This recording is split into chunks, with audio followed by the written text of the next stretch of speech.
Bhadrachalam EO రమాదేవిపై Purushottapatnam వాసుల దాడి హేయమైన చర్య అని ఎమ్మెల్యే తెల్లం వెంకట్రావు అన్నారు.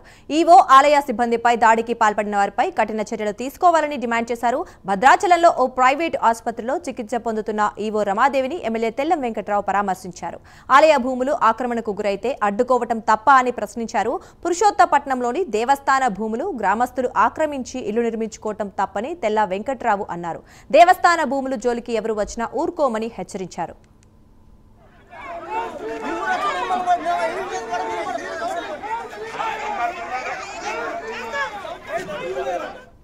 ఈవో గారి మీద దాడి జరగడం, ఈవో గారు శ్రీ సీతారామచంద్ర స్వామి వారి భూములు ఎక్కడైతే ఉన్నాయో ఈరోజు తెలంగాణ బోర్డర్లో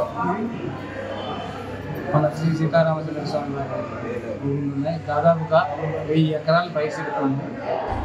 వాటన్నిటినీ కాపాడటం కోసం ఏవైతే అన్యకృతం అవుతున్నాయో వాటిని కాపాడటం కోసం ఈరోజు ఈవో గారు వాళ్ళ బృందంతో అర్చకులు కూడా మా భూములు దేవుడి భూములు వెళ్ళడం, నిన్న వెళ్ళి ఒక రైతు ఇల్లు కట్టుకుంటా ఉంటే చూసాయిగా కట్టకూడదు దేవుడి భూములు అని చెప్పారు.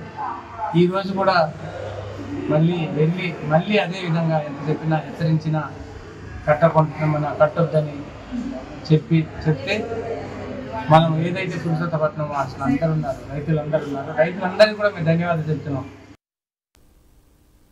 ఏపీ పర్యాటక